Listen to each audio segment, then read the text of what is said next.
There we go. Good evening, good evening, good evening, and thanks again for joining us, especially for tonight's session. Ellie wanted to join us this evening. So thank you once again, everyone, for joining. For this session this evening, found my country property. What next? What are we going to do next? And this is a question that a lot of persons have, especially when they've just bought a property and it does not have a home on it.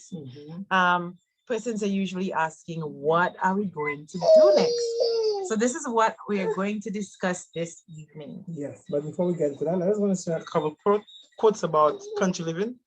Our first quote is from Selected Messages Book 2, and it says, oh wow,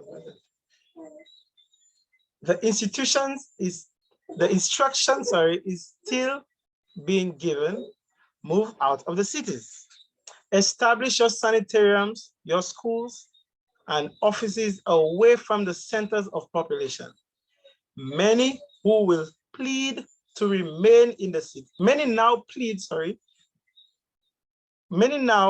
will plead to remain in the cities, but the time will come ere long when all who wish to avoid the sights and sounds of evil will move into the country.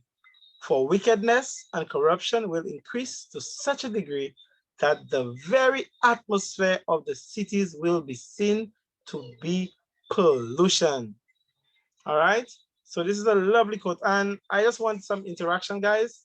If there's anything in the quotation that calls out to you, please do share. Just raise your hand. I will acknowledge you. Sorry, guys. And you can share.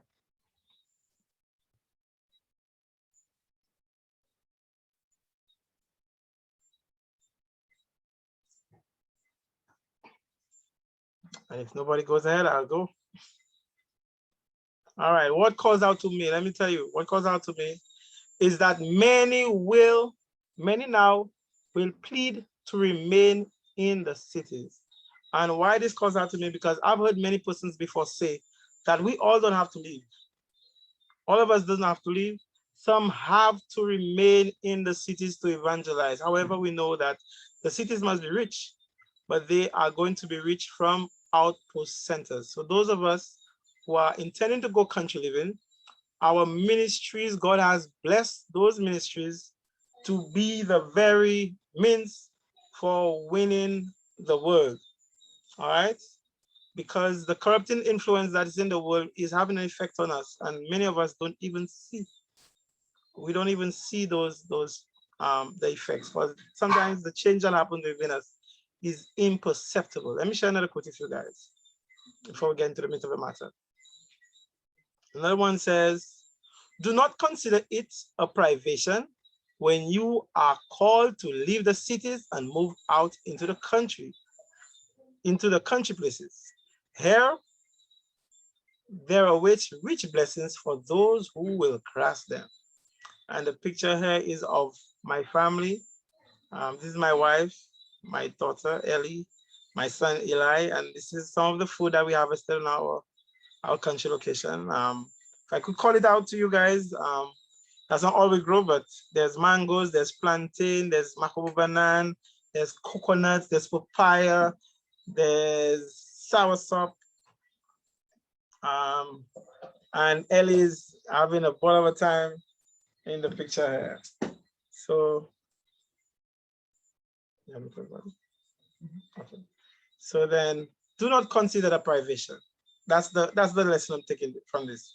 It was very difficult in the start for us because of our financial situation. I guess you'll hear about that in the testimony. But it's not a privation. There's a lot of blessings that we derive from country living. As a matter of fact, the life that we now live would be impossible based on based on how COVID has affected us. It would be impossible for us to survive if we were not in the city. So there are rich blessings that await us. All right, so yeah, let's get into the meat of the matter.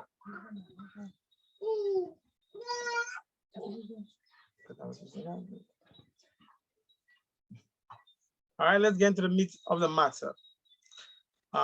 Country living, what next? Now, today we want to look at three basic things: planning, zoning, and tools.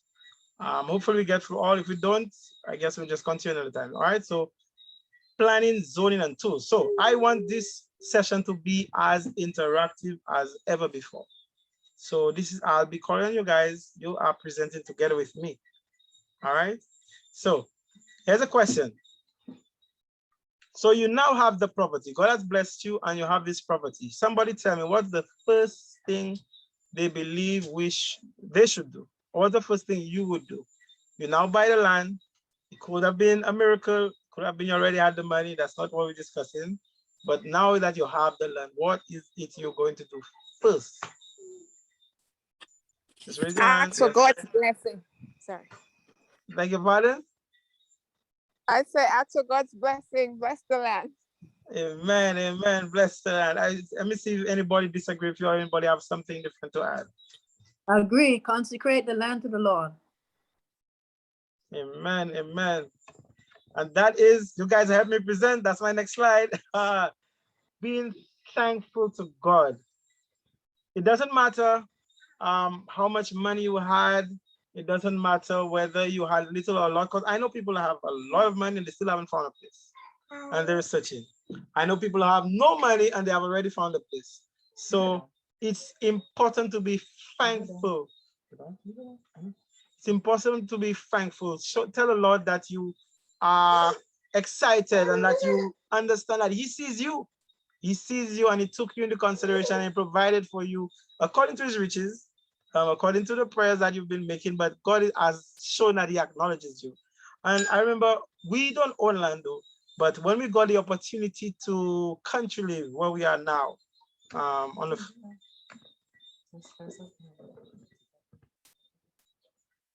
when we got the opportunity to be where we are now, I remember one of the first things we did, we went on the boundaries. Everywhere there was a marker for the boundaries, we went there and we prayed. We prayed on it, we blessed it, because we didn't know what was happening there before. Well, I had an idea, but not really sure. So one of the things we wanted to do, we wanted to bless it and consecrate it to God. Whatever it was used for before, whatever the problem was in the past, we wanted to consecrate the place to God. So being thankful and consecrating it to God, I think it could be cause for celebration as well. Could be cause for celebration as well. I think better than that. All right. So, man, I guess I could do it. Next is planning. Next is planning, and that's one of the things we want to focus on, planning. Luke chapter 14, verse 28 says, "For which of you, intending to build a tower, sitteth not down first and counteth the cost, whether he have sufficient to finish it?"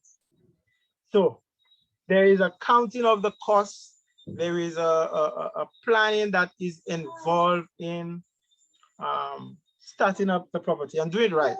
Because one thing you do not want is to having to undo what you've done or having regretted spending money to accomplish something and then you realize, no, that's not what you want at all. And all that money would have been gone. Benjamin Franklin said, if you fail to plan, you plan to fail. Love, when you hear that, what comes to mind? You need to make a plan. Like we saw in Luke, you need to have a plan, or else you are planning to not succeed in the in whatever things that you have. And one of the things that everybody should also take into consideration is that whatever the plan that you have, put it on paper. Put everything you see I know there are a lot of persons who go to, and they watch videos, they watch so many things, and you want to have it all on a paper. So the first thing you do, write it down. You see something nice on another property that you like, you put it down, you write it down. Even though you can't draw it for now, you write it down. Well, that sketch there looks like something anybody can do. It looks like a child drew that. So then you have a plan. And I say start with the dream plan. Whatever it is, whatever you've seen, whatever you just write it down. That plan is the end goal. It doesn't necessarily have to be the processes to get there, but you have a plan of what you want to accomplish. What do you want there? Is it the place that you want a sanitarium? Do you want to have livestock? Are you going to hire people to do the job? Are you going to try to salvage used or damaged materials? Are you going to rent machines? Do you want a pond? The options are limitless, but you take that dream plan down. So it could be water harvesting. How are you going to get water to that property? Is there a line, a main that you can get from the utilities, or do you have to harvest water yourself? Do you want to have a pond is a very good way to passively collect water. You do your initial earthworks, and after that, the pond works on its own. So that's a nice way to have water for irrigation. Energy. What are you gonna do for energy? Is there electricity nearby? Do you have to get wind power, solar power? Your trees. Is it a place that has trees already? Do you need at least a list of the trees that you intend to have on the property? The herbs, your waste management. If there is no garbage collection in the area, you need to figure out what you're gonna do to get rid of your garbage. Composting is a very, very good way to get rid of things that can decompose. Your farm, how are you gonna make the income? Your ministry. Now that you're in this area, how are you going to evangelize? And importantly too, how are you gonna get there? What are the means of transportation that you're gonna use? Is it a place that you could just drive to? Or is it a place that after driving for some time, you have to walk? And for those who intend to go very deep into the forest, then the hurdles are bigger. The hurdles are bigger, the obstacles are way bigger, and the difficulties, I think I'm saying the same thing. Animals. Do you plan on having animals? And you have to look far down the line. That place, if you move there, does it provide for you all the way to retirement? If you were to leave your job and go and live on this property, and you cut ties with society to some degree, what's your retirement plan? What's your transition strategy? Moving from the job that you now have to living on the property, moving from where you live in currently to going to live on this property. All this must be in the plan. Your dream plan must have, it doesn't necessarily have to have all the process in it, but to understand that these things are important should be on your plan. I hope you guys are writing this down because this is very important. Investments, based on the text we read earlier, how much is it gonna cost to get this property from where it is to where I need it to be or where I want it to be? The costs at different intervals, phases, phase approach, how much you get just this part done and then to go on to do the rest. What priority, the things that I have in that plan, how important is one over the other?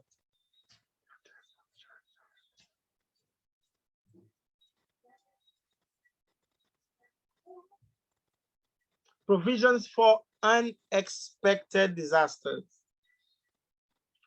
Life throws us curveballs a lot of times. Let me tell you, I've had my share of unexpected difficulties. So then your plan needs to include all of the things I mentioned, not just how the place is going to look or what you want to have there, but the processes to get there. But we'll get to that. Oh yeah, and one thing that's important, I forgot this one, finding a niche. And that means in your area, wherever you move into, if there's a service or a product that you can offer that would give you an income that would help set up the location or help you fund your ministry or help take care of you financially? Anything, Mitra? Okay. So where would you start? You have a property, think about it this way. You have a property, you just bought it, and you want to know where you can start. So you know what it looks like. It's just this rectangle full of trees. It doesn't have any water on it. No, it doesn't have any homes on it or anything as yet. And you just got this piece of, and you want to know, how do you get it into something looking like this? And this is one of the things that we as country livers face. We have an idea sometimes of what we would like to have. So everybody wants to say, okay, I want a little space for the animals. I also want a space for the fruits, the trees, the vegetables. I have different lots for this. I don't want the chickens to be able to go into the garden. And we have all of those sections that we would like. But where do we start? And how do we start? Going to, and even in the planning process, how do we go to the planning process when we have, let us just say, this is the example you've calculated, and this is a summary of what you would need. So I guess we can make that interactive, that part interactive. So if this were you guys, if this were you, God blesses you with this property, and this is your vision. All right, it's a simple vision. Sorry, Elliot in the area. Come, you need to come. Where would you start?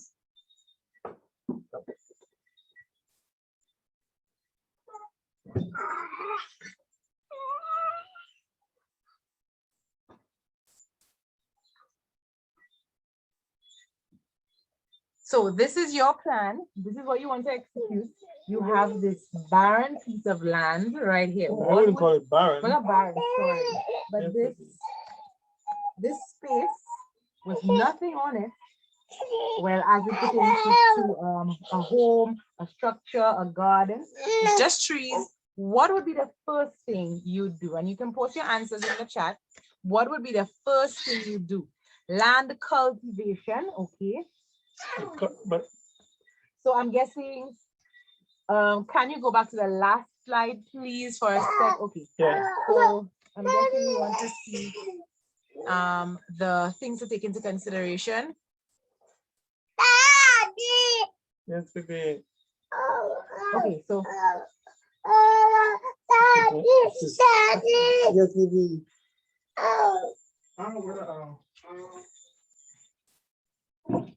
sorry about that, guys. So where would you start? Okay, somebody said they would start with road access. All right. Somebody says they start with their living space.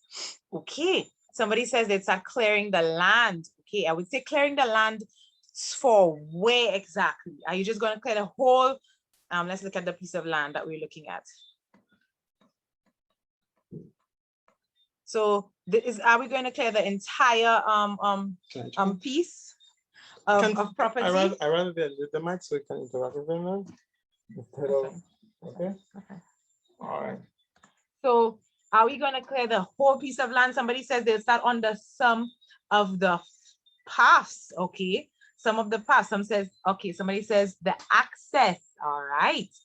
The layout, what you're going to plant. Okay. I'm starting by clearing to walk the lands. Okay. I like that. Somebody says you're going to walk the land.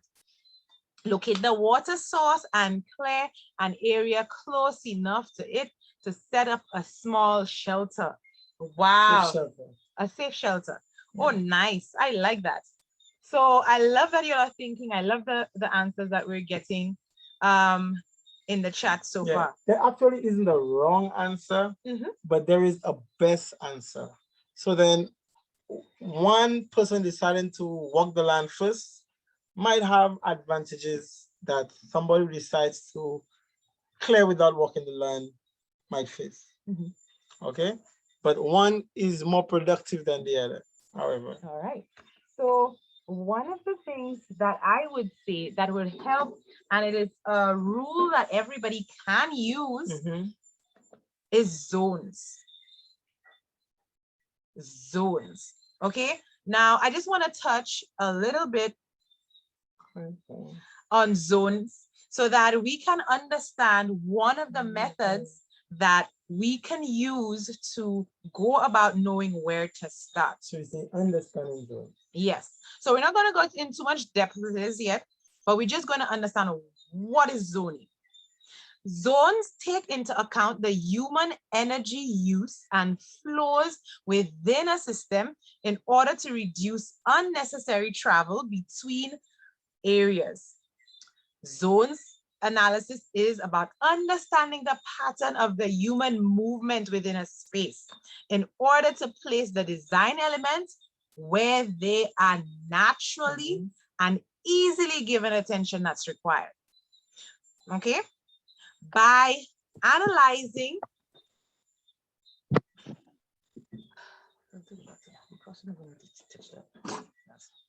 okay, by analyzing movement, like what path you typically follow, where your yard is found, and where you move next, what's most important to you, this is how the zones are basically formed.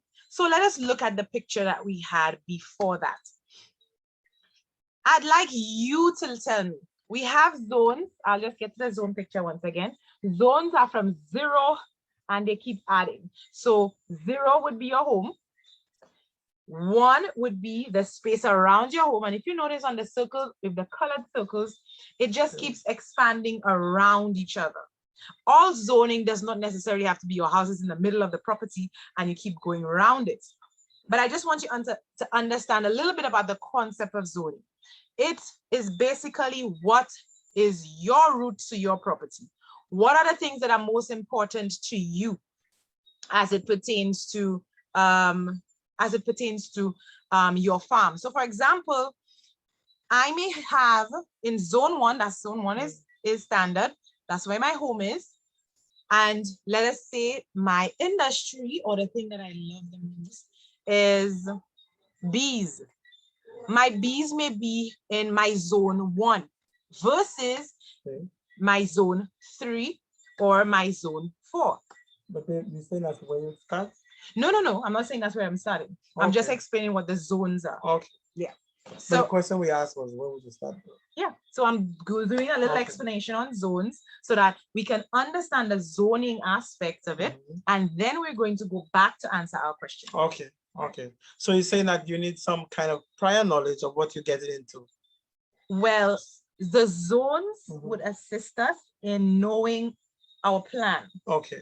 So when we know developing a plan. Yes. Okay. So when you have that plan available, so for example, this is the plan that we have. This is the vision. This is the vision that we have. So now we can look at zone 0 being the home. So we can see the house where it's located. And then as we expand outward, we get zone 1, zone 2, zone 3, zone 4. Now, what I would like to say, the zones don't necessarily need to be circles around the home. I kind of disagree with you, babe. Go ahead. I believe you should. I understand. Well, I'm not sure if I disagree with you. I understand what you're saying about zoning and the importance of zoning, but I believe the most important thing to do, and I agree with the person in the chat, is to actually walk the land. Yeah. Because only then would I really understand what the land looks like. Then I would consider zoning. Well, before you go and walk the land, I was saying it would be good to know what zoning is. Okay. Okay. So that's why I'm sharing what zoning is. Okay. Okay. So that then we can go back to look at the property. We can go back. We're going to go back right here. And we're going to, with the knowledge of zoning now in our mind, let us look at the picture again. And ask ourselves the same questions that we asked ourselves in the beginning. So let's go back to this picture as I explain zones. Well, based on your explanation, I can see already, I know you wouldn't want your house there so close to the boundary. Wait, I'm not done with the zoning. Okay, explanation sorry. yet. Okay, so I was saying that zoning does not necessarily have to be circles around the home. And like we saw in the picture, that zone 0 is the home, and then we see the circle around it and around it and around it. Zones can look different based on your topography or based on your plan or based on the design or what you would like. So for example, this sketch of a zoned property shows zone 0 where the house is, and you see zone 1 on one side, then there's zone 2, zone 3 is at the back of the house almost. So there's different circles that you can do for your zones. And all the zones mean is the path that you would take to go to your property and to the different areas that move around. Yes, to move around. So what is important to you? And you're doing it in stages and phases. So you put what is closest to you, what is important to you closest to you. Yes. Okay. So for example, for me, like I was saying, my bees is a form of my industry. So I would not have my bees in zone 4. I would have my bees maybe close to zone 1 or zone 2. So currently the way we live, our bees are in zone 1. Now that may be very uncomfortable for somebody, but because of how much time we want to spend in our bees, they would be closer to us. It could be for you, your chickens. It could be for you, your little farm. So I just wanted us to have this picture in our minds as we go back to see the question that we had with the picture. I like what you said, but I see it kind of differently. Sure, go ahead. Well, I guess we think differently, and that's beautiful, because I would look at zone based on the level of care that things need. Okay. How much of my time does it take? Okay. Not necessarily how much I like it, but how much care does it need? So if something needs a lot of care, even if I don't like it, and I put it all the way down there, then now I have to move all the way down there to get it, because it needs my attention all the time. Yes. So I'll put the things, even if I don't like it, but it's necessary to be done. I might need a lot of attention and care. I'd bring it closer to me. Okay. So I'd cut out the time it takes to move around. Yes. Okay. But it doesn't take away from what you said. Doesn't take away from what you said. So can we say what you would do first? Sure, go because ahead. you kind of dodge that. Yeah.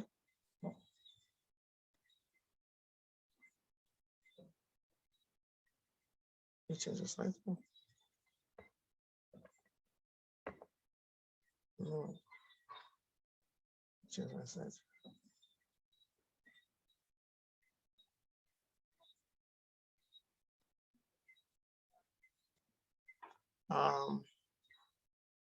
So I guess I have a list there.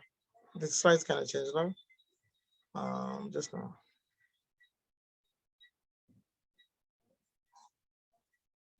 I don't know what just happened. So I'd say the very first thing I'll do, I don't know what happened next. I can help you. No, it's okay. Okay, I'll help you. Okay, so we were at where would we start? If we had this piece of land and this was our plan, what will we start first when it comes to this lot? And with the zoning, I would start, of course, with the home and the things that I can do around the home that needs the most care. So I would do it in a phased approach around the home. Yes, and then expand as the money and the time allows. But at least I have a plan, so I know at any given point, I know what is coming next. However, I should change my stance. What I think should be done first is a site visit. Okay, a site visit. That's where you take stock of what is on the property. It's important to know the zone, and that's important. However, it's good to know what you have. Now that you have this property, what is it that I just bought? What are the things that I have available to me? What fruit trees are there? I mean, there are fruit trees, are they buried? Are some of the trees juvenile? Do they need care? Are some of them overgrown? Are the trees covering them? Um, is there any wood there for timber? Is there wood for fuel? What trees am I going to leave? Which trees am I going to cut? How much cutting will I do? What are the resources? Is there sand? Is there stones? Gold, oil, it doesn't matter. What is available to me? What's my soil type? What would I need, whatever my goal is, what would I need to do? What is already there provided? So there might be a place I might want a pond, and there might already be this sink in the ground, but there's a channel that the water comes out. So then I'm already feeling, okay, this is the easiest place to have a pond. All right, so I look at the topography. That's what I would do first. So I'd walk the land, map it out, because the difference between me and the person who owned it before is that they know the place, but I don't. So I'll get a list, write down the trees, the number of each species. Some apps you can use, I guess, is Google Lens. Google Lens, even there's a species of tree that you do not know, Google Lens can show you what the name of the species are. I'm not taking away from what you said, but I believe a site visit and taking notes of what you have and so then you would know of the trees that I want to put there, how many of those trees are already there, of the wood I intend to buy, to build my house or to build a shed or what have you. How much of it is already there?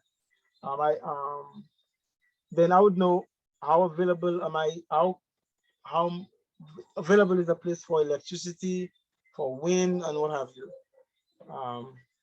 I would also take in consideration if there are things that are on the property that I can maybe pot and sell, maybe flowers, herbs, which of the trees that I may want to shift. Because sometimes you have this, say for example, you have this pear tree, and under it may have a lot of plants. Okay, so I would now have to take in consideration which tree would I need to replant. Are there poisonous trees in the area? For example, poison ivy, or there's the most poisonous tree in San Lucia. What's his name? I forgot the name. I forgot the name. But are there poisonous trees? Are some of the herbs medicinal? What are the unknowns? What are the things that I see that I just do not know what they are? These are some of the things I would take into consideration, even before I start building or doing anything. You with me? Okay, that's what I'd do first.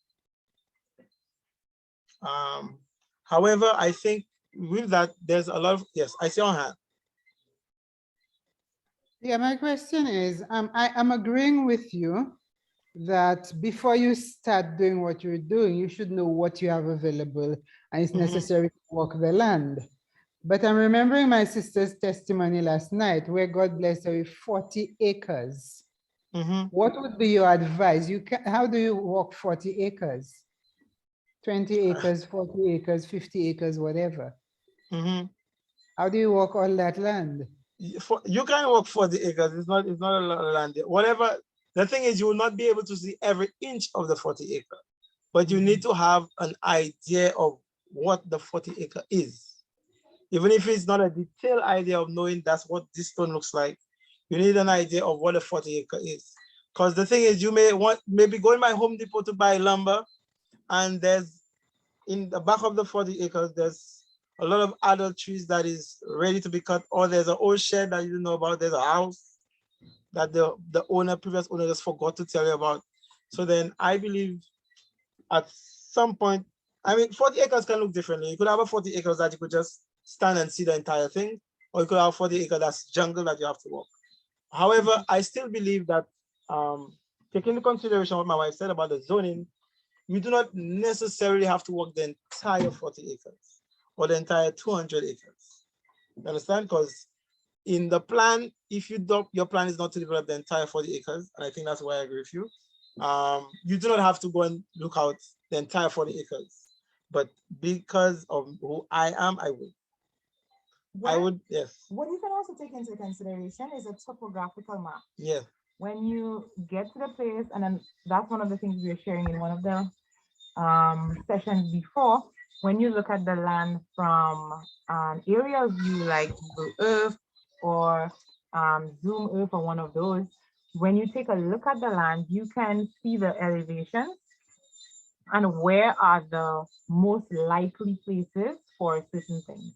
So for example, when you find your water source, it would be good for you to see, okay, would I like my home or based on the plan, especially the one we showed in some of the, let me see if I can get one for you, see. So for example, when you look at this particular plan, this person has a huge water area on the property. So for example, if they're going to check out their land, let's say this is like a 40-acre lot. When they're going to look at the aerial view of the property, looking for a water source would help them know where they can position their pond or their lake or whatever water feature or whatever is that going they to would be like using to the add. water. So this can help you that you don't necessarily need to probably walk the entire 40 acres, but the main areas on your plan based on your zone. So for example, if you look at, let us say the water source in their picture is zone 3. They would say, okay, if this is zone 3 and the zone 2 and zone 1, I can just plot it in my mind how I would set it up on the property. And all that person would need to do is take a look at the areas around where they want to start working. I think I'm understanding what you're saying. So you're saying, say for example, somebody's plan is to have a pond next to their house. They walk in the property and they see this place that can have a pond. So then they would now know that the closest place, the ideal place they would want for their house would be somewhere near this pond. Yes, it could, because of how what what is important to them. Okay, well then I agree with you on that one. I agree with you. I like this drawing. For me this one is more like an outpost setting. You could see the various buildings in the back where there's the number 9. You could see the cottages that I think that can be for the staff. There's parking, so that looks more like an outpost kind of plan. So then in walking that property, you now knowing what your vision is, you're saying that you're already looking for where you place an item. You're not looking at the property to know what you can put. Yes. You're looking at the property to know where you put what you want to put. Yes. Okay. All right. So that is why Then that's just two different approaches then. This is why it's important to know what your plan is ahead of time. Okay. To have your zones in mind ahead of time. So even before you go and walk the property, you are aware of what you want. So you can see things for what you want them to be before you just go kind of with just looking for things.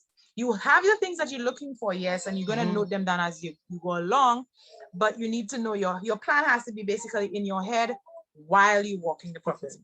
And I guess that's a good time to say she's my polar opposite. So we have two not opposing, different views. I see a hand.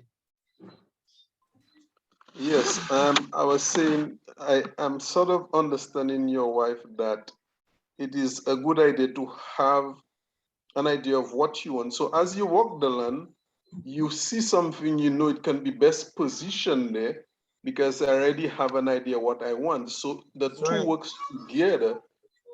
Based on what the vision that I have, if I see something there, something over there tells me, okay, that zone is best there because now that I'm walking the land, I see how we can collaborate better. Yeah, that's the idea. So it's important to just, and that's why we started with planning. Planning is your first thing. You need to know what you're doing. What you want. Or what you're looking for. And as you go on the land, you might realize, I might have to change that zone completely. Or I might not be able to do X or Y. Yes. But it's very important to have just the dream, I call it. The dream. And the dream could be a nice picture that you saw somewhere or a place you visited that you want to copy. But that's the dream. And you don't limit it to what you can afford. I think we covered the chat. There's a lot happening in the chat. Okay, yes, Google Maps helps a lot. I think if you would for the persons who were there um last not last night, but night before, we looked at Google Earth and you could see a lot. So for example, where there's a property that you can that we looked at from Jamaica, and we were able to see that there was a place with a lot of bamboo on the lot. And then there was another place we looked at and there was an area with a lot of coconuts. So based on the zoning and based on your idea of the place, if you have a place that you want to have a lot of little structures, maybe little sheds for your garden, for your farm, you know, hey, they can't go by the coconut trees, that's for sure. yeah, this location is better for that versus another one. Because if you put them near the coconut trees, you're at risk of dry coconuts falling on person's head. Yeah, but maybe you could put it next to the bamboo. Yeah, that's safer instead. So just looking at Google Earth, you can get a view of what you can use and where you can put stuff. Yeah. So it would maybe limit the amount of walking or searching that you would have to do when you actually walk in your property, especially those with a very large property. So then I'm agreeing with you, love, because so then in the site visit, the plan is being refined. Yeah. Okay. So so for example, somebody looking at, and that's why I wanted to go back to the example of this one, so that I make sure everybody understood. So for example, going back up to this picture, you want to see this let's say you want to see this on your property, and you're coming up with this. One of the first things you'd probably need to do is find out where's the elevation. Yes, yes. Where's the elevated part where's the highest point of the property, because that's probably where I would want to put the house. That's where the house should be. Yeah. It's on. I guess I didn't put a quote in the slide, but there's a slide where Ellen White says that the place dries quickly. So then you want your house to be in a place that doesn't remain damp. Because if it remains damp, you have mold and condensation, all these things to do with. So that's something to take in consideration. So let us say, based on the picture you find your nice high elevation, and this particular lot looks relatively flat. You find that location and then you clear it. You clear the trees. The place you're clearing, of course, you need to check to see if there's any, like the site visit. You need to do your site visit. You need to check, is this area really it is conducive for the home? Yes, I believe you should still do other site visits to look at the rest of the property to see if, is there a huge tree that I can use to build a home on, and so on. So these are things that you can consider if we're looking at making this particular plan a reality on that property. Another thing that I would consider is, where is the fertile spot? Is there a more fertile spot than the other fertile spot? And then I'll choose that spot for the farm or the garden. Yeah, but that's down the line. That would not be your initial visit. That's not the initial visit. Yeah. So these are things you could just look at. Because when you go with the owner, they're just showing you all the places that they would believe would convince you to buy. Yes. Yeah, but it wouldn't necessarily show you all the other places that it wouldn't encompass the entire property. Yes. So just to go back a few slides, just so that persons can see the list, because I know a lot of persons want to have that list, their goal list, so they're drawing up of their plan list. So, and I know a lot of persons are joining us.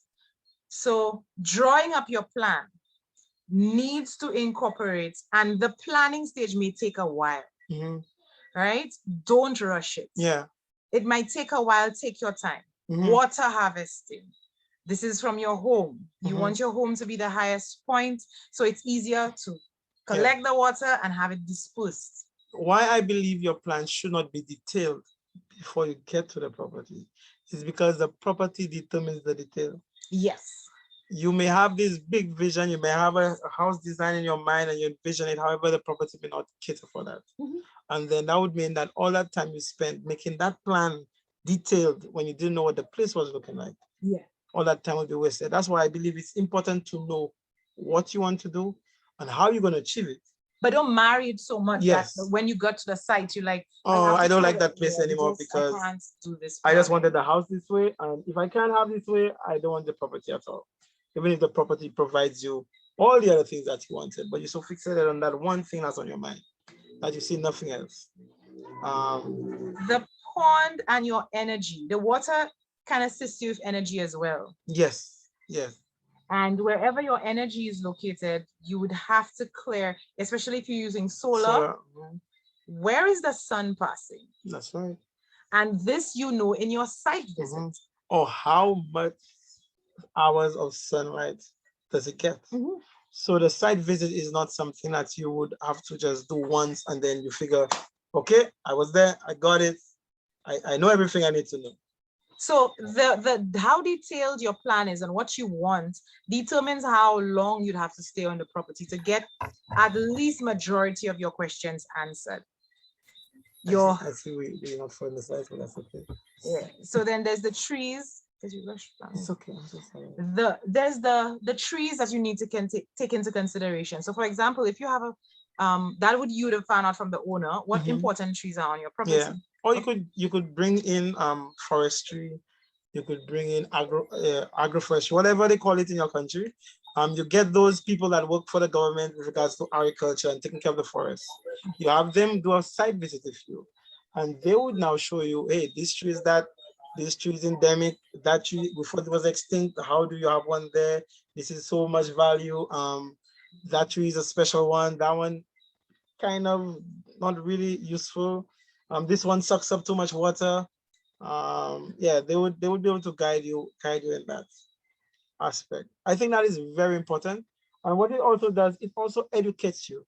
So now you're not just a landowner that has a property that knows nothing about property or the trees, and you only see green and brown. Now you, the landowner that is educated, and an educated decision is the best decision. Yeah. So this might take some time. It might take some time. Your planning should happen even now. You don't have your property yet. You can have a plan already of what you want the property to be. What you need to understand is when you do your site visit, that's when the refining comes in. Yeah, there was a question about what if the property, I think I saw that, doesn't have vehicular access. And my advice is the site visit should take into consideration where a road should pass. However, you start with a trail. Don't marry the road. Start with a trail. So you cut a trail, the path, whatever path you cut it clear enough that you could find it on your way back. We'll get to that just now. But you that path, take the path of least resistance. And that's how I move for the forest. I don't go bulldozing my way. I go whatever is the easiest route, I'll follow it. Keeping to the place I want to go, but I try to do the least disturbance possible so I can pay attention. Because what you do not want is that you bulldoze in and just cut in a path, and then this one tree there that you didn't know is the cure to cancer. I'm just giving a hypothetical situation. You know, this is the moringa that we didn't know about. So pay attention, respect the place. It's yours, yes, but respect the place. There's a level of, if I do not know what it is, then I shouldn't kill it approach. Okay. You understand? So then when you do know what it is, then you could have an educated decision what you're gonna do. Okay, so then when do you start making that path? From the initial visit. So as soon as you're going to camp out on the property first day? Everywhere you go, you clear a path. Yeah. Especially if it's wooded. Yeah. So then that path shouldn't be you climbing up the steepest hill, and then you now need to make another path to get to the steepest. Yeah. So then it should be a path that is easy to walk, that you can't turn it, you can keep it as a trail if you need to, or you can turn it into a road that you drive on if you need to. Now, one of the things I will add, and that is something we learned while we went camping, the first path you make does not necessarily mean it's the only one that's going to be on. Yeah, but you're going to walk on it a lot before you change that path. And the path is not, let's get a chainsaw and let's start cutting a path. It's brush. Yeah, let's move it through the brush. Yeah. Least resistance, yeah. Yes, the path of least resistance, you're not trying to clean up the property while you're going. You're just clearing. You're assessing. Yes. You're assessing the place. What is there? For example, I love pine trees. I love pine trees. I love hearing the wind pass through them. I absolutely love pine trees. So then if the property has pine trees, I'll I try my best to have my home next to it. I'm so sorry. Another thing you can consider is animals. So while you're doing your site visit, you're considering your animals. You have horses, but you notice that the place is very rocky. Mhm. You'd realize that I might not be able to have my horses in a particular section of the Mhm. property. So So all then of that these kind of things, cancel out the house being there. yeah. So these kind of things Yeah. you're able to analyze as you do the site Yeah. visit. And why we're saying this is because the worst thing you can do is to have invested time and energy and money into some location, and you put a building or you made a road past there and you already paid for it and it's done. And then 2 months down the line, you realize this is the worst decision you ever made and you wasted your money and you wish you had done it that way instead. And you have a choice to now just stick with it and be miserable, or spend another set of money to have something else done. You do not want to rush into this. You want to be wise. I don't know if somebody's asking a question. If you have a question, you can raise your hand or post it in the chat.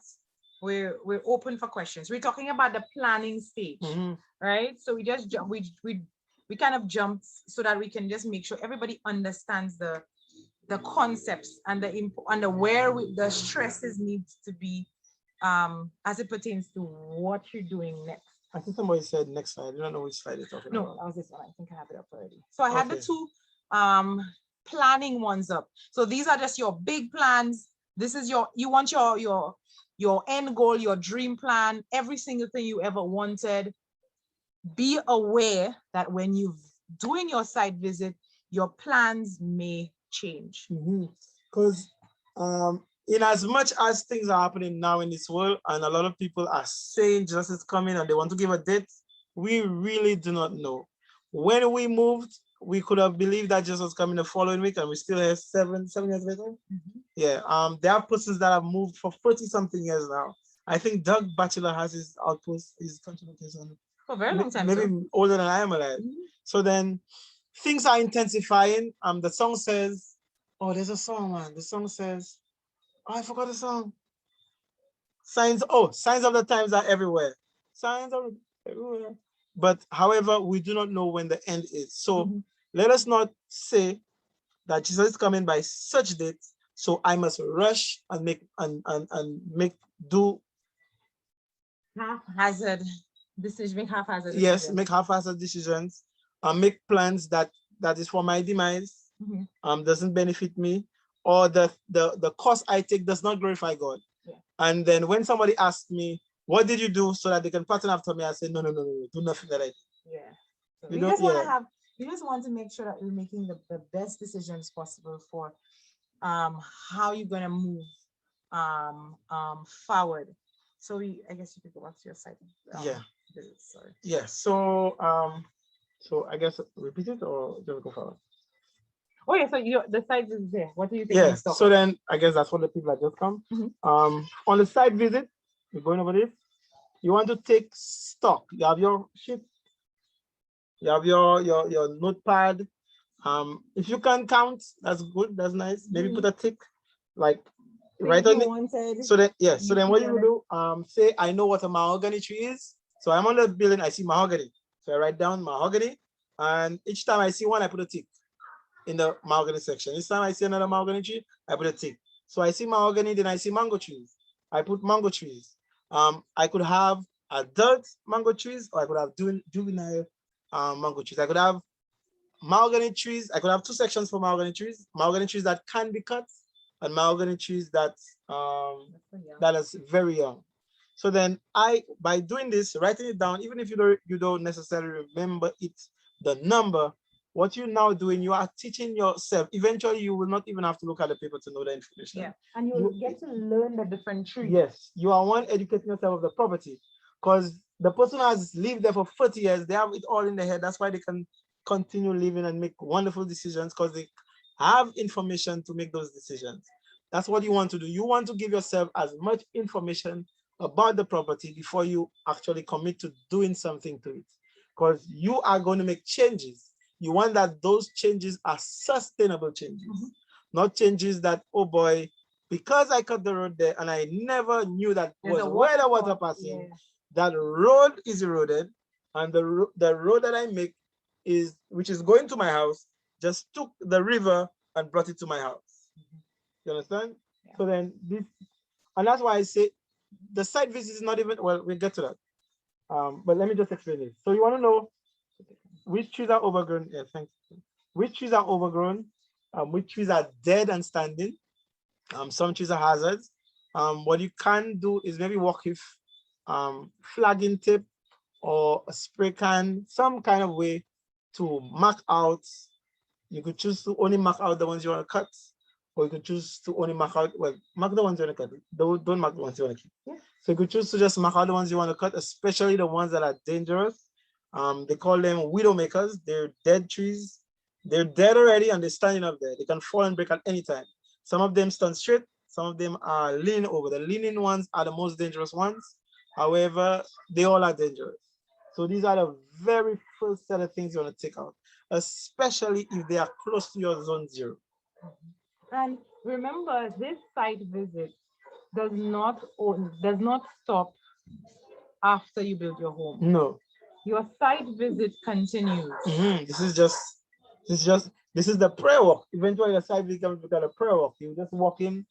Because you're always learning about your Yes, property. and you want to take stock of the changes as well. Yes. So you're not, your site visit is not, okay, I'm doing a site visit, I'm doing 2 site visits, and then I'm going to build my home, and then I'm going to put my garden, and then no, your site visit continues even after you living on the property. You're now saying, hey guys, you're taking your family for a walk. So for example, with us, we go on nature walks. So our nature walks started from when we owned the property, but it continues 7 years later to now. So you always learn, like, hey, I didn't even know there was a mango tree over there. There's this type of mango tree on this side of the property. Not just that, by always visiting, always paying attention to the place, eventually you become like a little tracker. You could now know when somebody passed through the place. So one of the evidence, and let me tell you, I don't think I need slides because it's hard to keep up the slides. Because one of the things the grass is a wonderful way to let you know who has been there. Grass and mud. Grass and mud. One, the mud leaves footprints, so you could actually know the size of the person that walk on your property.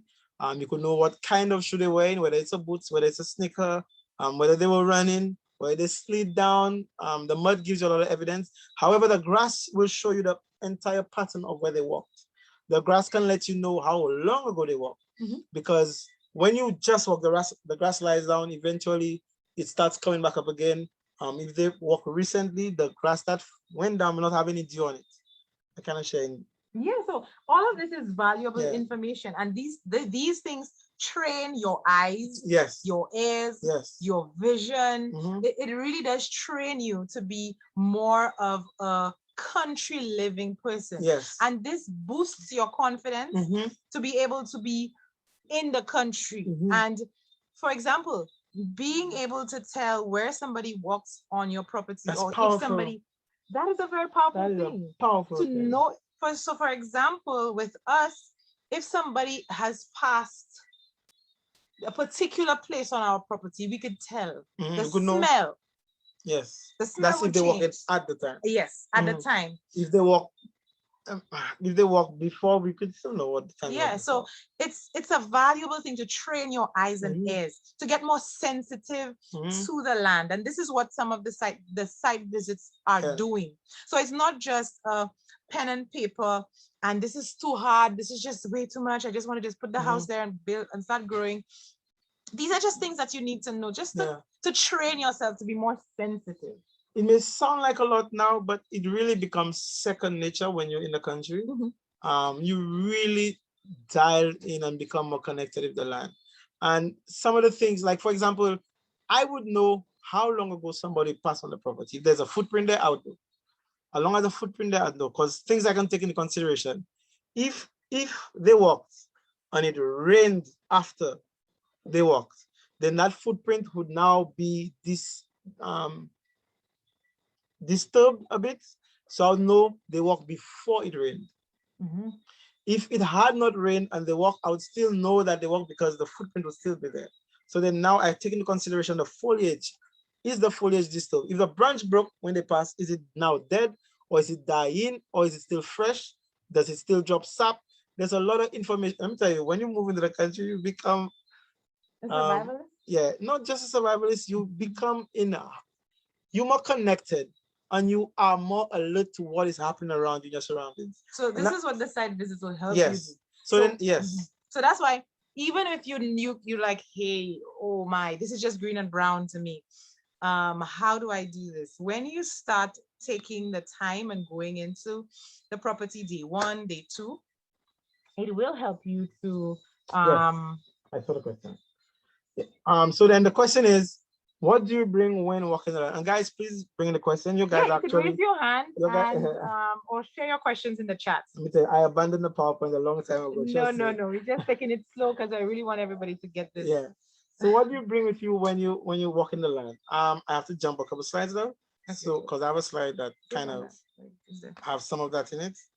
So to answer your question, I'll go to this part of the slide. Okay, and we'll jump back if we need to. So caution. No. This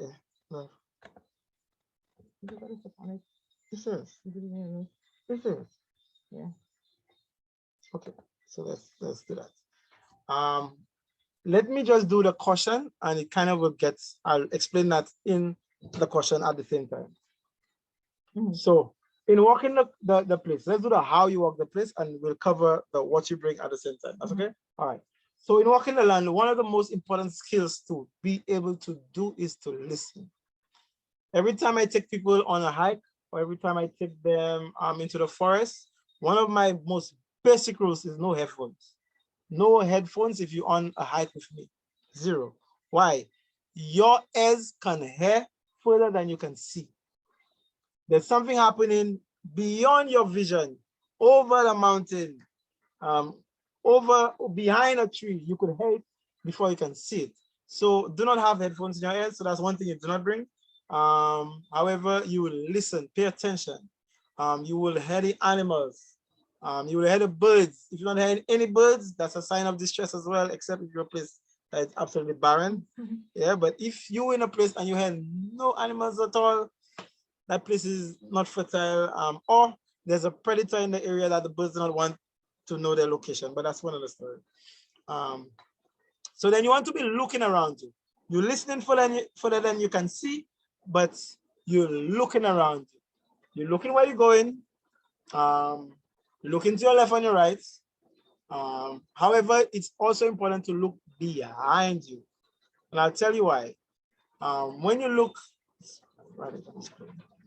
look behind you, a lot of people get lost because they're going forward and the place look one way when you're going forward.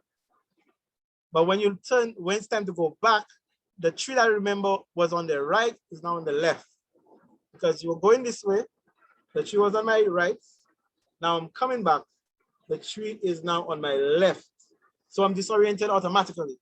So one good rule when you walk in your property, and what I would not want is that people go in country living and they get lost on their very own property. So in walking the land, you're going forward. After a couple, maybe, I don't want to give a number, but after a certain distance that you feel, I'll give a number. Say after walking, maybe say 10 feet, you turn back and look at what the place is looking like behind you, because this is where you're going to go back. And you want a good idea of what it's looking like going forward and what's like going back. Another thing to do is to, I have to slow down. Another thing to do is to mark and cause disturbance. It doesn't have to be a pen, but you cause disturbance. If you so move you can use a knife. Yeah. So for your looking, your item can be a Binoculars. binoculars. I love that, babe. Thank you. And for your blazing the trail, a cutlass, a knife. Yeah, your hands, breaking branches, breaking the tips of branches as you go along, causing disturbance by cutting a clear, visible path that you can see in contrast to the thick forest or the brush or whatever it is that's around you. Have a disturbance that you can know it was man-made. Okay, a disturbance that you know is man-made. If there's nothing to disturb on either side or you're above you, disturb the ground. Shift the leaves on the side.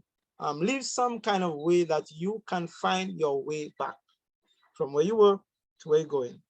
A compass is necessary. You may not be a navigator, but however, having a compass to know I'm heading east. I can't plot to tell you what azimuth or what trajectory I'm going on, but I know I'm heading in an easterly direction. So to go back, I can't be heading east again. So I have to get the opposite of east, that's west. You understand? So then that's also important. Be aware of time. Be aware of time. Be aware of the time that's you spending on the property. Pay attention to the time of day, where the sun is. If you want to be lucky ones that the sun doesn't set, you still have to be aware of time because you can overexert yourself and not be aware of it. It's important to bring insect repellent when you're doing your site visit. Okay. Insect repellent. Yeah, that's also important. Bring plenty of water. I'd say at least 2 liters of water for the day. At least 2 liters, because whilst you're exerting yourself, you drink way more water than you would in your normal life. Hiking consumes a lot of water. Your body would want to regulate the temperature, and you would need to bring water. The spray paint we did mention. The spray paint we did mention as well, and that can help you to mark as well. You can use that to mark the trail so you know where you came from. Yes, flagging tape as well. Yes, flagging tape. If any of you guys are master guides or pathfinders, I guess that's what it was preparing you for. That's what Pathfinders and Master Guide is about. Preparing you for when you have to now go country living. A good thing to have on that's if you can, a dog. So some persons have pets. You can bring your dog along with you while you're going on your site visit. Maybe not the first one. Yeah, but it depends on the dog, love. Okay. Because if that dog has never left the house, that dog doesn't know half the things other dog would know. Well, because what came to mind is I remember there's a friend of mine that has a dog, and he went on a hike, and he said he's bringing his dog along because if he find a snake, the dog would see the snake first, the dog would smell the snake, and then he'll be safe. And in the hike, he saved the dog from a snake because the dog would just walk over the snake. He didn't notice it because there are persons that can see details in the forest, and there are persons that just see green and brown because they're not that exposed to it. And country living gives you the opportunity to learn so it doesn't become green and brown like in the picture there. It's actually, some people might just see there's grass and there's a moose. Some persons might see that moose is male, that moose is female, that tree is a conifer, that grass is whatever, you understand? So then that moose is being territorial right now. Yes, that moose, it's this time of year, you understand? So then over time you get better at it and you become more knowledgeable. That's what I'm saying. So it's not just green and brown. So at any point you can go ahead and ask questions, especially as it pertains to the planning parts and the site visits. These are the 2 sections that we've been stressing on so far. Yeah. So if you have any questions, you can post it in the chat. I think I saw a question. Please explain the purpose of animals outside of helping with labor. What other purposes would the animals serve? So that would help you to make up your plan. Yes, animals in your plan. 2 animals, I think. Well, one animal that's a pioneer animal is a chicken. A chicken will turn everything into compost for you. You get a chicken tractor. One thing you can do, I just share that, is a chicken tractor. Many people build a chicken coop and a chicken coop stays one place for the rest of its life. You could have a chicken tractor that moves, you wheel it on the property and you move it around. So then the chickens deposit the material, you move the tractor and you plant where the chicken was. So the animals are good for helping with what do you call it, manure? Yeah, manure. The other thing too is to have a cycle of nutrients. You want that, I guess that's a future class, but if you understand soil fertility, you understand that every time we harvest a plant, we take nutrients from the soil and it's not coming back unless we put it back. The tree or the plant, the cabbage, took something from the soil to become the cabbage that it is. All the strength that it had in the seedling was to be in the seed was to become a seedling. After it is a seedling, it now needs more resources to become a cabbage. So then that cabbage is taking nutrients from the soil. So that nutrient has to come back. So the animals now, a goat, sheep, horse, cow, what have you, they are an opportunity to cycle those nutrients back. So you could build a compost pile, or you could have the animals, all your food scrap fed to the animals, and their manure is used to cycle back in nutrients. Another thing, what animals are good for is to manage grass. You could get a weed eater and buy grass, or you could get a goat or a cow or a horse. Yes, so large property. Yes, yes. Well, the large properties means you can do more. But if you have a small property, you get maybe 2 goats or something, and you just keep moving these goats around, and instead of you having to use a weed eater to control the grass, the goats will do the land mowing for you. Yeah. Animals can also be very good for protection. Yeah, security. Yeah. They have a sense of when there's something bad in the area. Yeah, so for example, a predator being in the area. Yeah, the dogs are like yeah, the dogs. The chickens do too. Yeah, I the chickens do, remember when they were having we had lots of eagles are around. We had lots of that mongoose thing. Yeah, the mongoose. Yeah, the mongoose. Like and we had a lot like of them. It looks like a little squirrel. And this is one of the ways that we would know when they're around. The chickens would let us know when they are around as well. Oh, somebody says I heard that the guinea hens are good alarm. Yes, they are as well.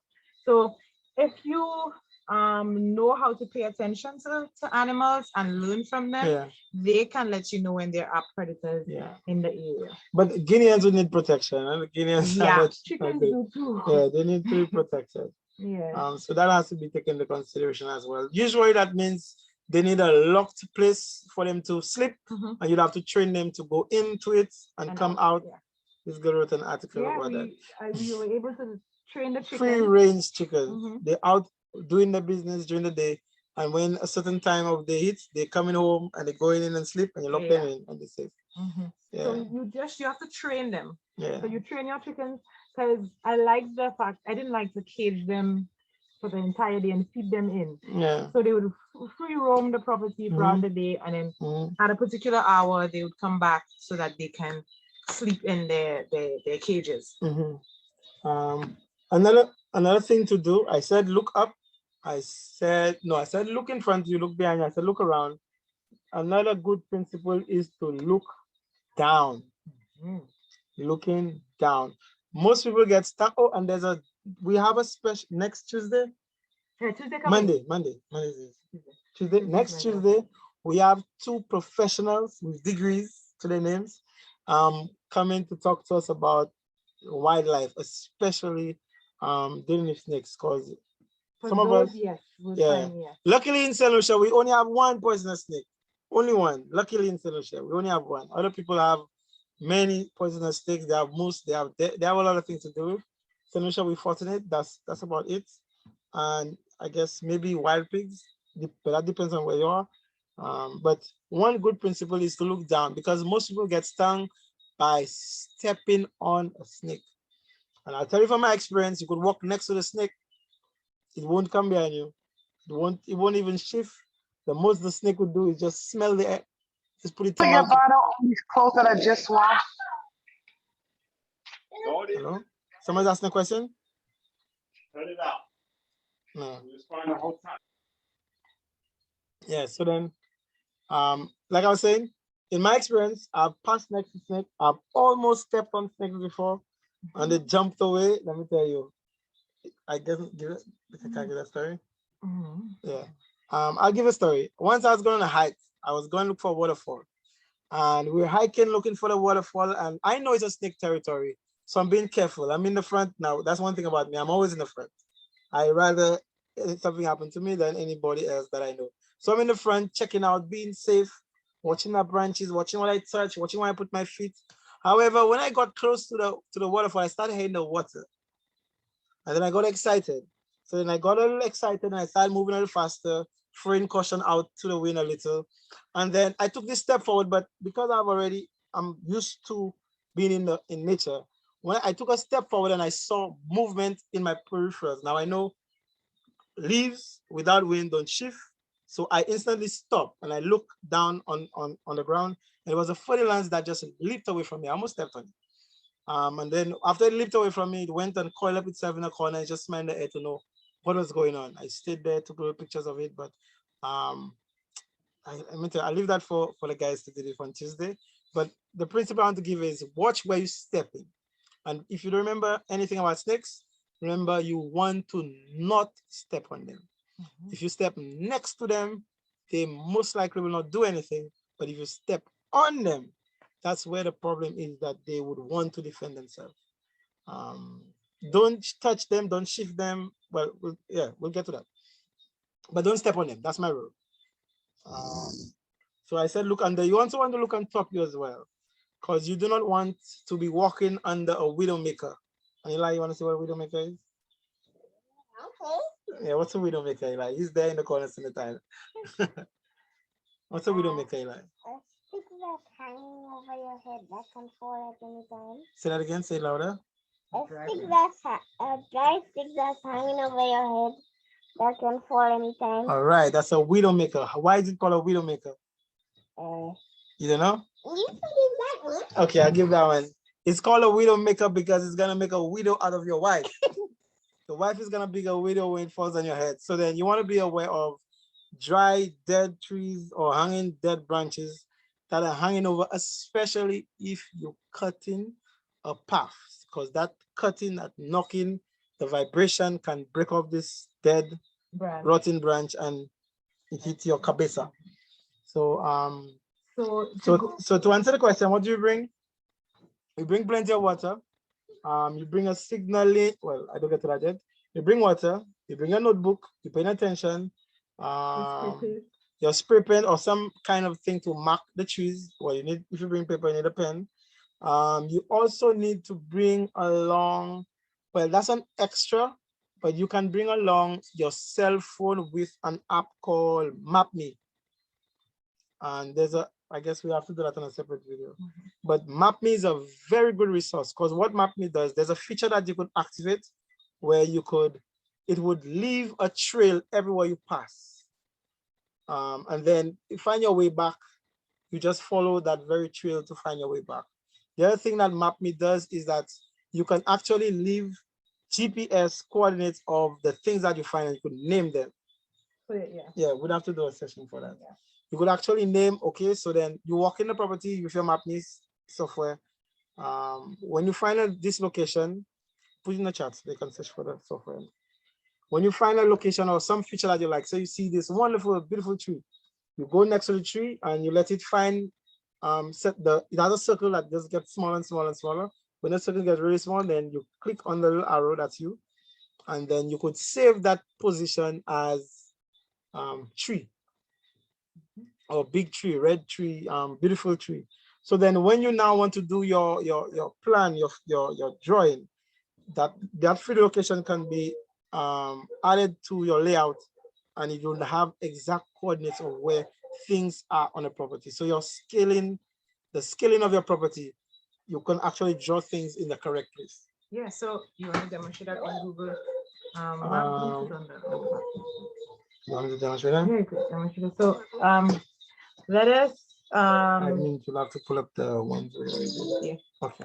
So we're going to show you, do a short demonstration of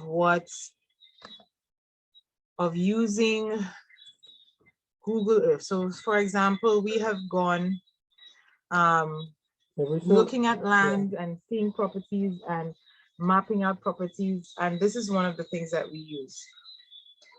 So this can help you. Okay, so let me share my screen. You guys. Once you do that, let me say, for safety reasons, because I'm not doing the safety part, you also want to tell somebody where you're going and what time you're going to be back. You want, should something happen to you and you cannot signal for help, You want somebody to know, hey, I expected Mitra to be back. Mitra said she was going on the land she got. I expected her to be back at 3 o'clock. However, now it's 5 o'clock. I haven't seen her. And give her time that should something go wrong, don't leave too late. Give her time that should something go wrong, somebody could find you within the day. Don't say I'm coming back at you, and you try to maximize your time and you say coming back at 5 and the sun is setting at 6. So by the time 6 o'clock gets there and they try to contact you and they can't get you, when they come and look for it, it's now 7, 8, 9, and it's nighttime. You want to leave the place enough time, and please stay in contact. Yes, you could also call, hey, I told you I was coming back at 3. However, I think I'm gonna stay a little longer. You want to do just yeah. So I have to go to boom boom. So yeah, another thing too, do not go by yourself. Go with a friend, go with somebody else. 2 persons are better than 1. If you fall, they can catch you. That's a song. However, if something goes wrong, they can help get you out. And 2 is better than 1. There's more safety in 2. Should something go wrong, 2 stand a better chance of surviving or making their way out. So right now, you sharing already? Okay, so right now, on screen.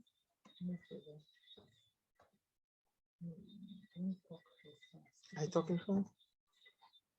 On screen is a proposed plan that we're working on. It's a long time working on. However, this information was derived by walking the property with mapping. So then all of these points,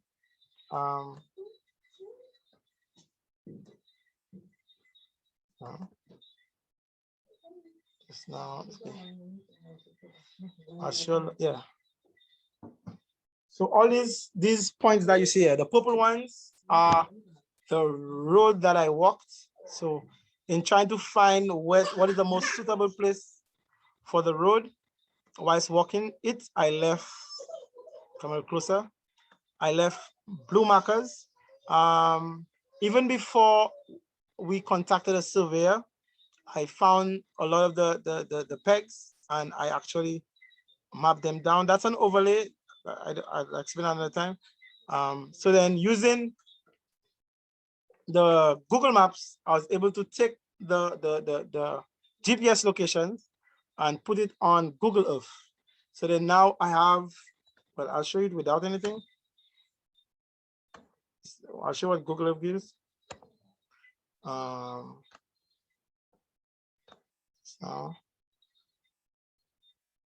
why am I still seeing? There we go. So this is what Google Earth looks like without the points. And when I put in those points, so these are the pegs that I found. Okay, that's not one, that's something different. These are the pegs that I found. So now that when you're now doing the plan, you have a detailed up to scale sketch. Okay, not that. Not this. Sorry. So you know where everything's gonna be and your plan can be more accurate. That's the road. Let's put everything back.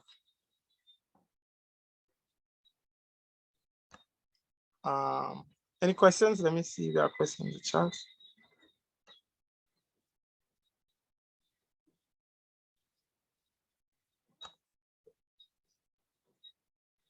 Any questions, guys?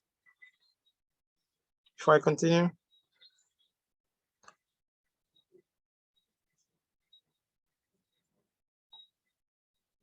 There we go. Oh, no, man. I must say you're doing a wonderful job. I'm learning a lot. Thanks. Welcome. So then you now putting yourself in a position where you know what you're getting yourself into. You know where things are going to be. It's not, you try to take a lot of the guesswork out, and you try to take a lot of the regret out. So then country living for no reason is something that we should rush into or do without using the knowledge that God has blessed us with.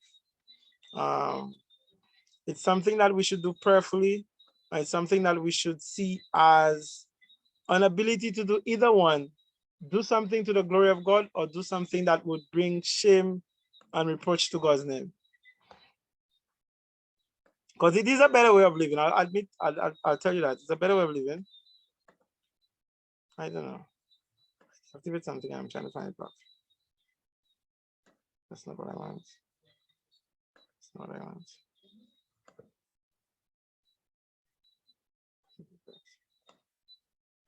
Okay.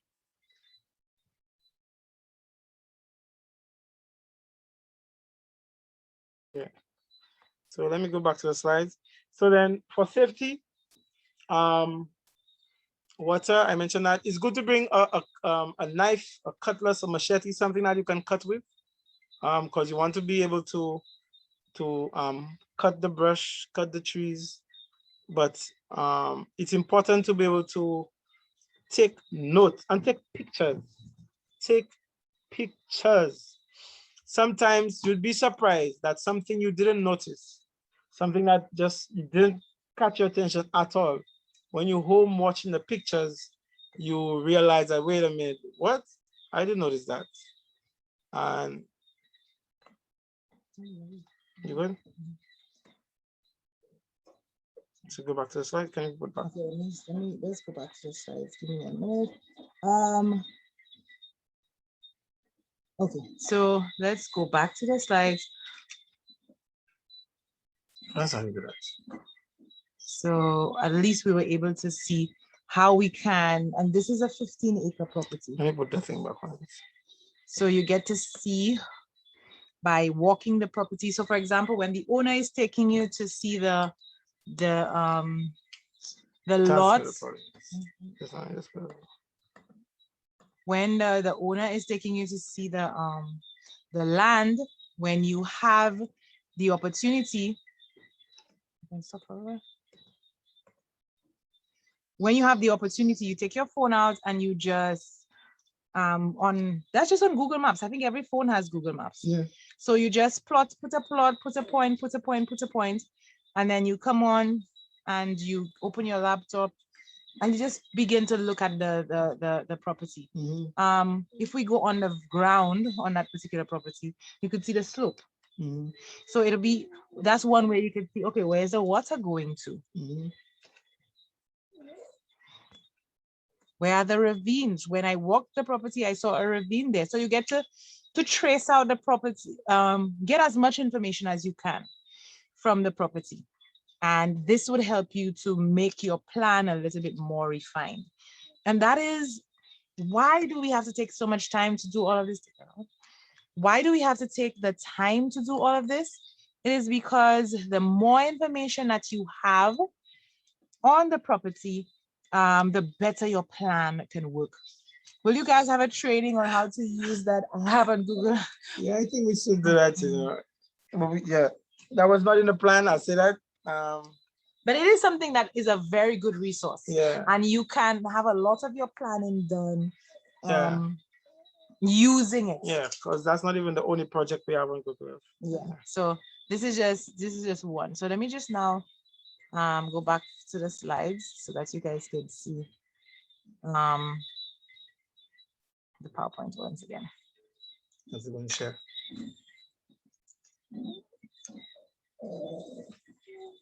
No. Okay, you choose the right one. I'm on the wrong page still.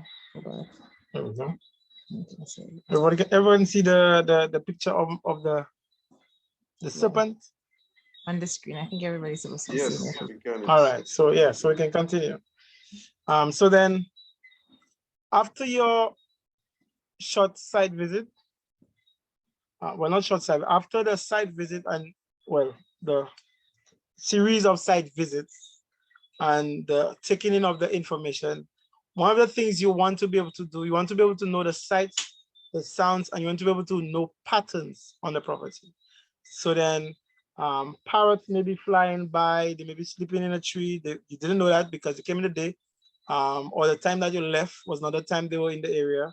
And you want to be able to observe patterns. You want to be able to make wise decisions. And you observe patterns on the ground. The clearing that you would find would already have been there. It would either be from persons passing there or from wild animals passing on the property. You want to be able to observe patterns. So then a good idea is to camp on the property, spend some time there. Now that you're getting to know the place better, you have an idea of it, you want to know, you want to see the patterns, you want to see it when it's raining, you want to see the place when it's dry, even before you build or invest in constructing anything or farming or gardening. You want to be able to observe the place. If you don't have a tent, you may have to sleep in a vehicle. It's safer to sleep in a vehicle than a tent, I tell you that. But start getting to know that place that you want to call home, that place that you intend on being part of your life. So then the site visit, that's short, that's initially, before you really know the place well, I wouldn't advise you initially sleep there. Yeah, you do a couple of walking. Yeah, walk, pay attention to the place. So then now you even know where you're gonna camp. If you're gonna camp, yeah. So then whilst you're there, there are things you can do whilst you're camping. Whilst you're camping, you could now be choosing your zones. That's why I put the choosing the zones. My wife said, you walk the place with the zones in mind. Yeah. So I would have the zone. We different, trust me. She's my polar opposite. We're happily married, don't get me wrong. But that's when I would do the zoning. Okay. When you're camping there. Whilst I'm camping there, that's when I am now saying, okay, based on the information I have, based on all the data I have collected, now I'm going to choose where my home will be, and that would most likely be the place I would camp. That's zone 0. That's where I would camp. But I guess now I can say zone 0 because I explain what that is. You want to be able to do a soil test. If you want to grow food there, you need to know what are the deficiencies in my soil. Every soil has some deficiency. No matter where you think it's fertile or not, every soil has some deficiency. There's something that it didn't start with because of sin that you now need to add to bring balance back to this place. So then the soil test would give you the ratios of nutrients, which one is high, which one is low, which one needs amending, which one needs to be brought down, especially if you want to farm organically. That is a very wonderful place to start. So then when you know what those deficiencies are, you think of it like a blood test. I really have to slow down. You think of it as a blood test. You feel sick, you go for a blood test to know where the imbalance is. So then with your gardening or with your farm, you get a soil test. Now you don't need to do the soil test yourself. You could call in the professionals, forestry, agroforestry, call your extension officer. There are kits you could order online. However, if you get it done in a lab, it'll be more detailed. So you get that done. They would also give you recommendations for organic or non-organic. I recommend everybody go the organic route, and I explain all the losses when you don't go organic in some future classes. But that would give you the information. I'm so sorry. That would give you the information you need to then bring your soil to a place where it is nutritionally balanced. And that is the best foundation you could have for growing food. And I see, Brother Sam, you raise your hands. I acknowledge you. Yeah, just wanted to ask, is there a fee from agriculture for the soil test? Not at all. Amazingly, not at all. They do not charge. However, the detailed one, I think they do charge. There's a detailed one that they do that they I think they have a small fee to it, but they want to make sure that you're serious. That's what I remember. Yeah. When we when we did our course, they told us what they do not like is to waste the time doing the test, because what I understood is that the test costs them to do, but they do not charge for. Yeah, I don't so think then I guess there are maybe different varying levels of tests that you're saying.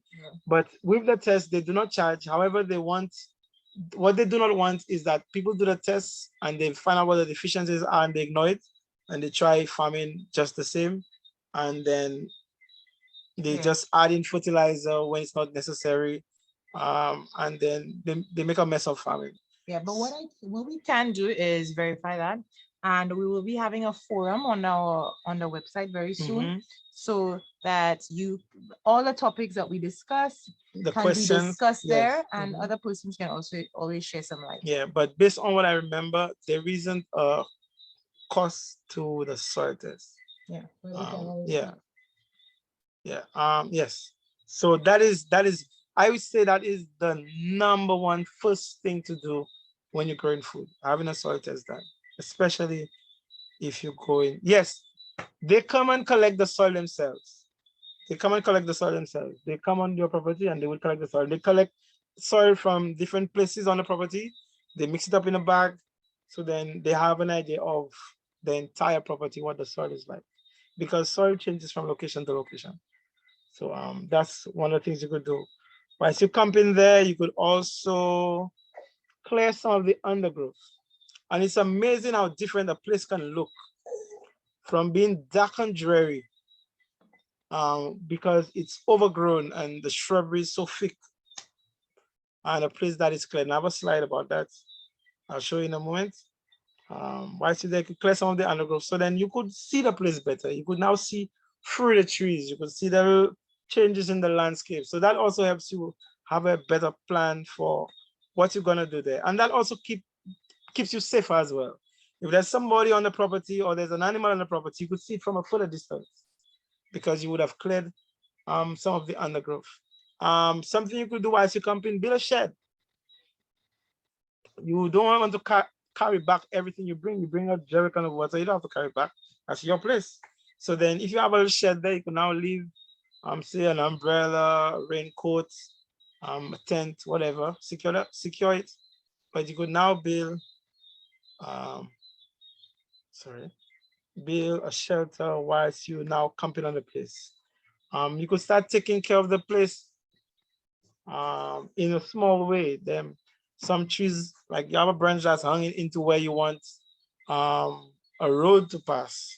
You could maybe start pruning off that branch, have the place start looking tidy. You're not yet investing into building anything, but you're tidying up. You're actually making the place look good. So then that will also give you inspiration for when you now want to do something. It's already looking good. You feel more inclined, you want to be there more often. And pruning trees also means taking up vines that are covering some of the trees. That would also be a good time to mill some of the wood into lumber. Yeah, so you might have to hire somebody for that, or if you're skilled enough, you could do it yourself. However, I caution, milling trees or cutting down trees is not something that any and everybody should just think they can just go about doing.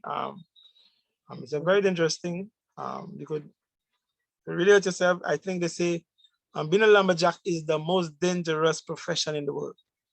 I think that's what they say. So there's a lot of caution with regards to cutting trees down yourself and milling them. However, country living is something where these are some of the things you need to learn to do. And I pray God for this outpost, because these are some of the things you want to be teaching. How do you mill? How do you cut trees into lumber and stuff like that? When is the right time to cut the tree and stuff like that? Another good thing to do whilst you on the property, so make footpaths. So then you'll be moving around the place and you don't want to cut a new path every time you go there. That's a lot of work. You want to make it easier to move from place to place. So you start making some of the footpath.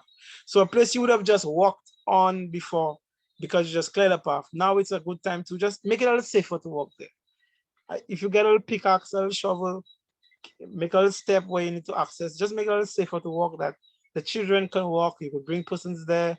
If they're more senior in age, they can still, your mother, your grandmother, whatever, they can still come and be on the place. It's not a place that it's not safe for anybody else to be there but you.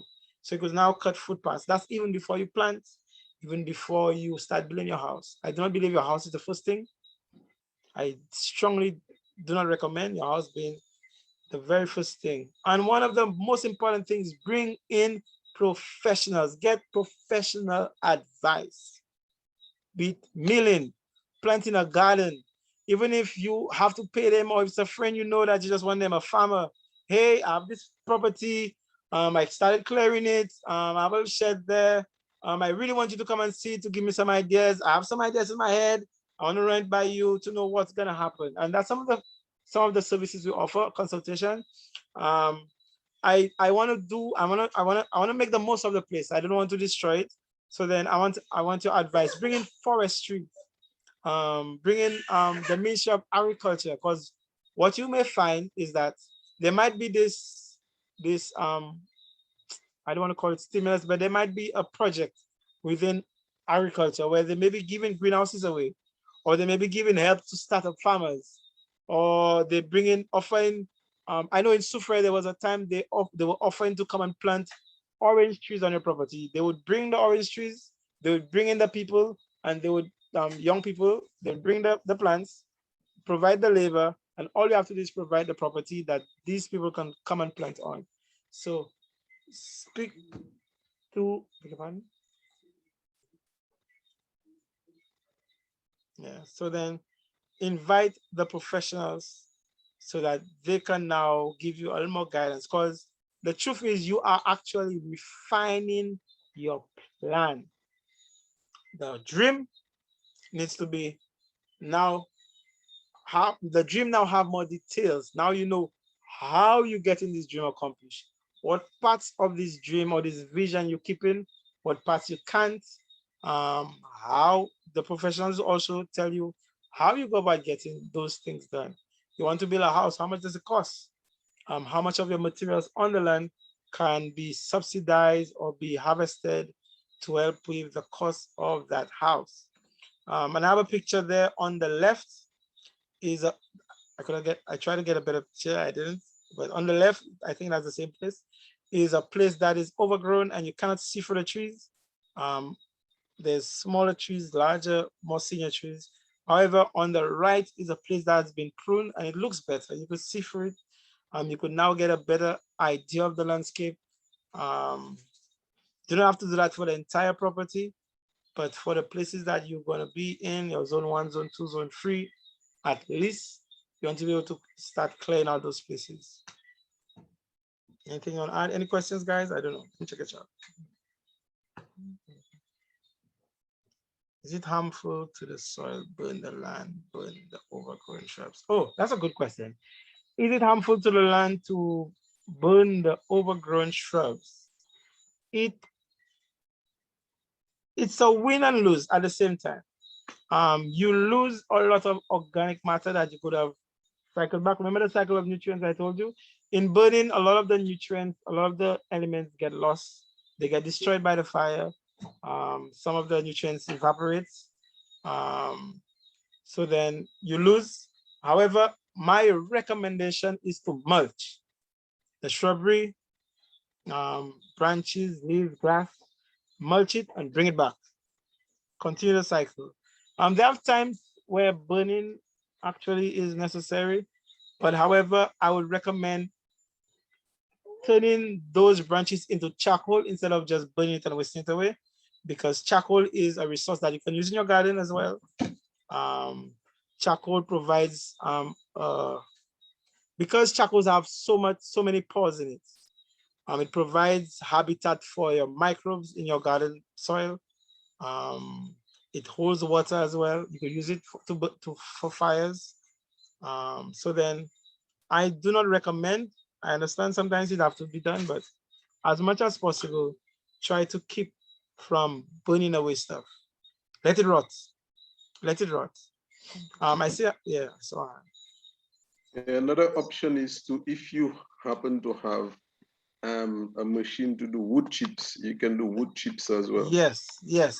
That is a much better approach than to just burn off your resources, because everything on your property is a resource. There's a song that I love. It says, there's no such thing as waste, only stuff in the wrong place. So then if you have this mindset of seeing things as waste, you'll get rid of them. However, you now would have to go and buy fertilizers to bring back into your nutrient cycle.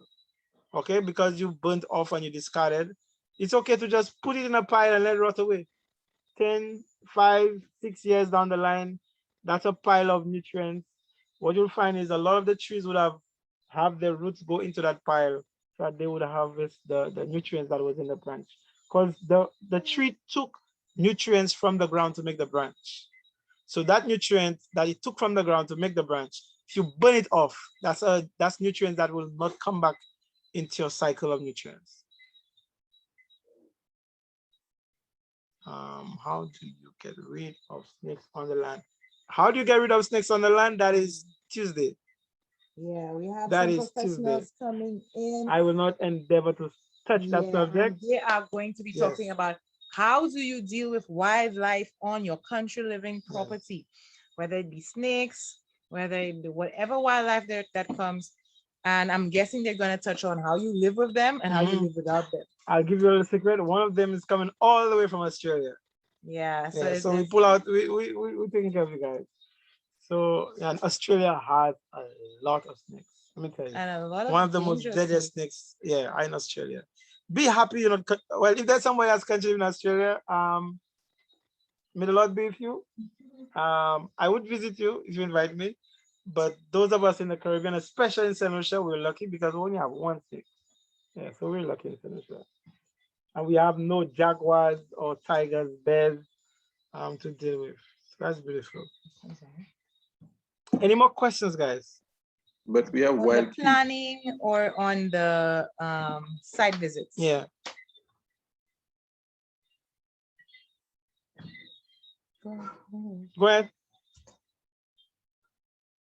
Sam, you We saying don't something? have, I was saying we don't have bears or jaguars, but we have wild pigs.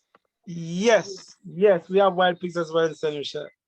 And I've had my share of encounter with them. I'll give a story. I have a story. When it comes to the wild, I have stories. There was once I was taking a group of people from Sandals. I think it's a staff hike. I was taking them to La Societe. And that was my very first time. Let me tell you, my very first time going to La Societe. I'd never been there before. But however, the person I was with had been there before a couple of years earlier. And then we took the trail, we're on the trail, and then there's a place where the trail 6 exists because persons do not hike La Societe trail. I think a lot of people don't even know La Societe have a trail. So then there's a point where I say we are going back. In fact, I spoke to him. You don't have this conversation in front of the people you bring, right? And I spoke to him and I told him, where's the trail? He said, you think the trail passing there? But he's not sure where the trail is. He can't find it. So I told him that's the mountain. We're going up, and that's not my first time doing that, guys. So then I'm in the front, and I'm cutting a path, and I'm making a trail, and we're going up La Societe. And then he's behind me, and there's some other guys that normally hikes with us. However, we're taking the group of Sanders people up La Societe on a hike, and they are not experienced in the bush. So halfway up the mountain, somebody in the back says, "Are we still on the trail?" We had left the trail a long time. I turned to him, I looked at him, and I'm like, "These people don't even know, bro. We have left the trail for a long time." So in hiking, there's a point where, and I will share that part. There's a point where I told him everything inside of me, and that's where my faith walk started. And and how people hear the voice of God is different, but for me, it's an impression. So then on the hike, there's a point where I told him, bro, everything inside of me says go to the right. I tell him I can't explain it.